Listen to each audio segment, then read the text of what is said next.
Supreme Magus, Chapter 86, Results, Part 2. Quilla stopped talking, laughing out loud at the memory, while tears of joy rolled out her eyes. "He is quite fast for someone his size, you know," she said as soon as she managed to catch her breath. "He beat mercilessly the one that assaulted me and those that did nothing but watch as well. He then made clear that if they attempted something funny again, he would get them expelled. After that, my teammates and I reached an agreement. I would help him, but only at the condition that I would not take watch at night and get the first choice of food. We didn't last long, but I had the time of my life ordering them around. So when I got back at the castle, the first thing I did was getting a ballot." Quilla took out the black sphere from her cuffs, slamming it on the table, drawing all the eyes on her. "The feeling of freedom is intoxicating. Freya, you should get one too. I don't see why a smart girl like you has to endure morons all day long. What about you, Lid?" "We lasted until the afternoon of the third day. Everything went fine." Lid cut his report short. It was time to get something back from his investment. "During the exercise, I noticed that I cannot make full use of the potions without a weapon." "You brought potions along?" Uriel was incredulous. "Yes, I did. I bought them as soon as I got some spare points. I needed to get used to their effects before using them in actual combat. I tested how long they lasted, their potency, and how strong I could hit or get hit before injuring myself. Nothing special, it's just the same thing we all did with the academy uniform." Judging from their blank stares, they had no idea what he was talking about. "You do know that the uniform protects us, right?" They nodded. "And you don't feel the need to check how it works? How much punishment it can take before ripping? What kind of blows you can take head on and what to dodge?" Silence befell again. "Well, between this and the potions, I'd say you just got yourself some homework to do during the next days," Lid said, smiling encouragingly to them. "Don't worry about the uniform. It can self-repair from small damages." "Thanks for your advice," Freya said. "What were you saying about the weapon?" "That even if I had it, I lack proper training. Freya, your second specialization is Mage Knight. What weapon do you use?" "Wow, I mentioned it to you only once and you actually remembered. I use a rapier. It's quick and nimble sword that easily pierces through armor joints, but it's not good for blocking heavy hits or cutting the enemy. According to my mentor, with my build is the weapon that suits me the best." "Can you teach me the basic of swordsmanship?"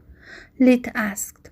"Having an enhanced strength is of limited use without a proper tool. Right now, when enemies come too close, I can only resort to first magic. I need more options." "Maybe I can help too." Everybody turned to the unexpected guest.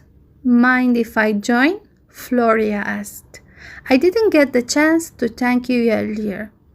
"Not you again," he inwardly sighed. "Not at all." Like a perfect gentleman, Lid stood up, welcoming the newcomer. For a split second, he had been struggling to keep his amiable facade. Despite how tired and stressed he was, Lid could only play his part. "Guys, this is Floria, my former team leader. Floria, these are my friends from the healer specialization, Uriel, Freya, and Quilla."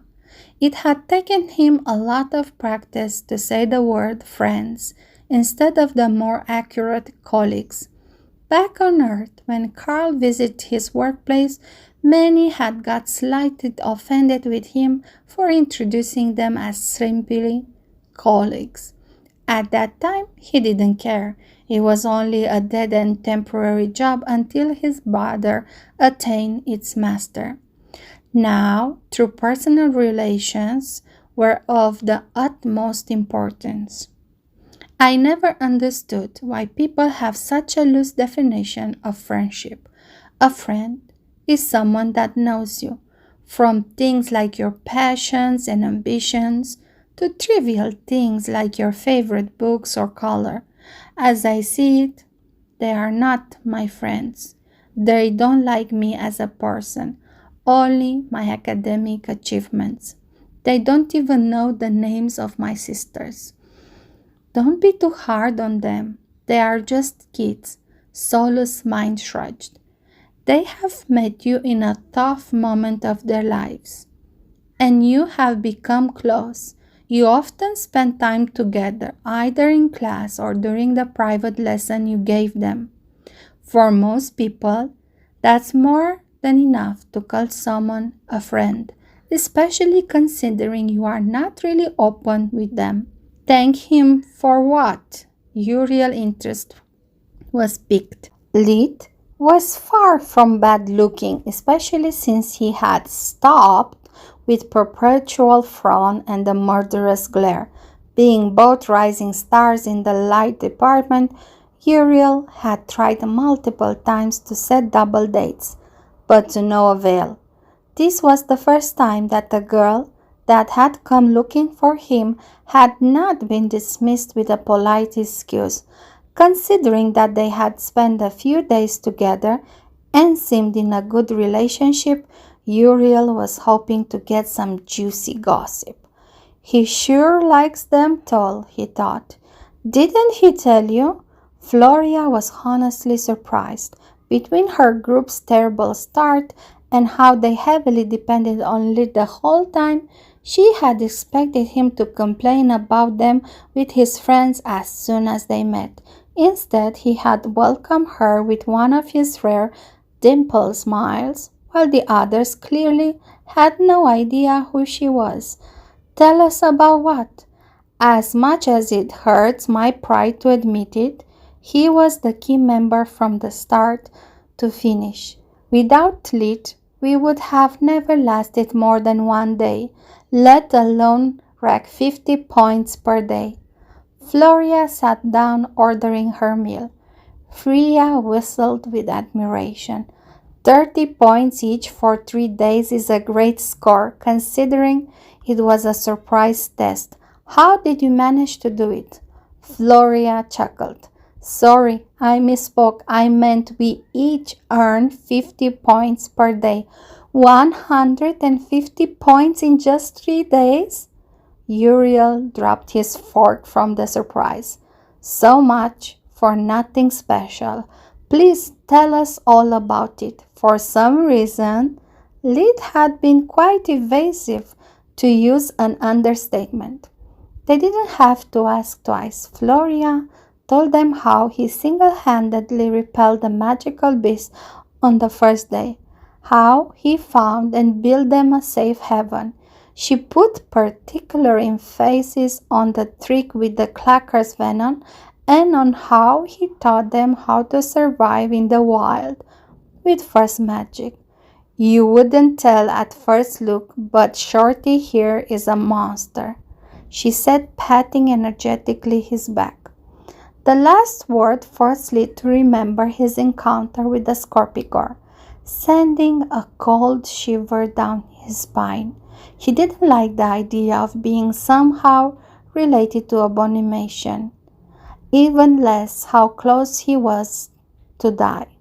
Luckily, his stiff expression blended perfectly with the others.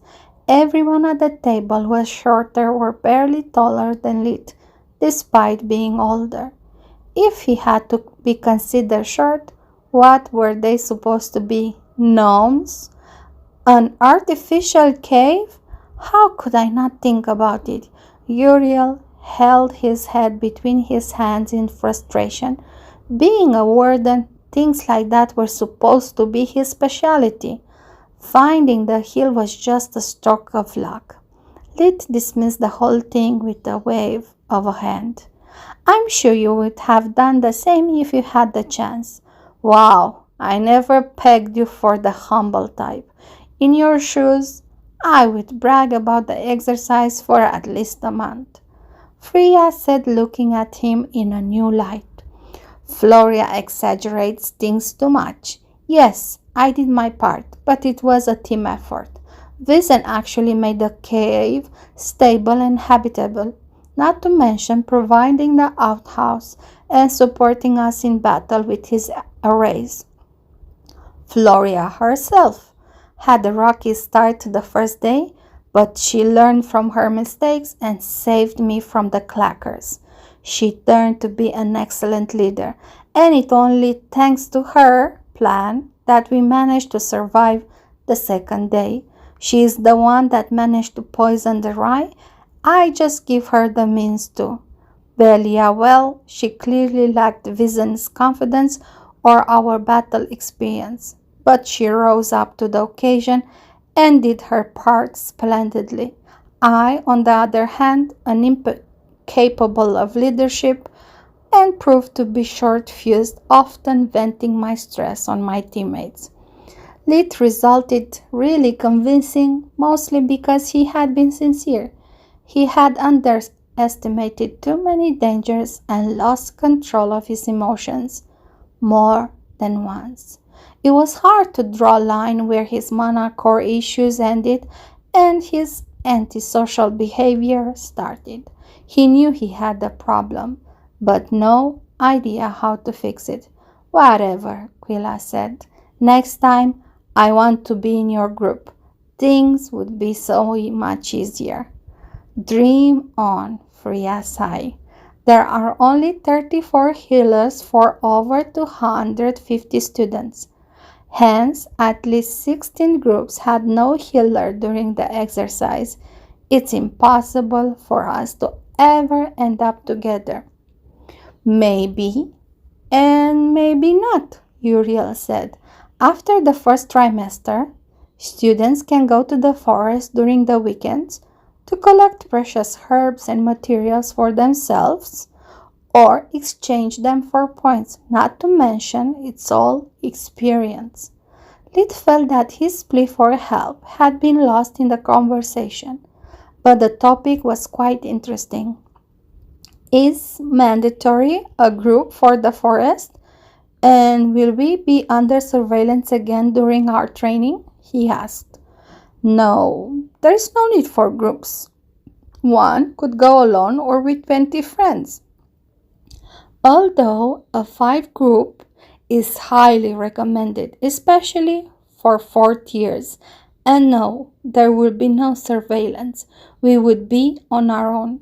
The only safety measure is a panic button, very similar to a ballot, but with only one function, a distress signal to call for help in case something bad happens. Interesting, Lid pondered. I could go alone and vent my stress, or with them as a shock therapy. 2 days are too little to make me snap, but more than enough to steal my feeble social skills. Isn't your team one member short?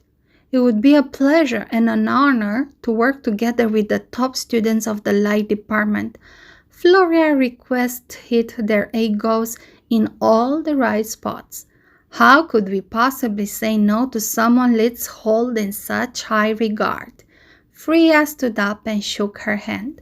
Since things were spiraling out of his hand, he decided to get the best of it and ask Floria's help too. But that was the wrong moment. His companions were too happy for having found a kindred spirit, and he was too tired to bring them back to reality. Lit decided to postpone his request for swordsmanship lesson after the 4 days break. Because of the private lessons he had imparted them about first magic, he had never got the chance to get back home during the weekends. It was time to correct that situation.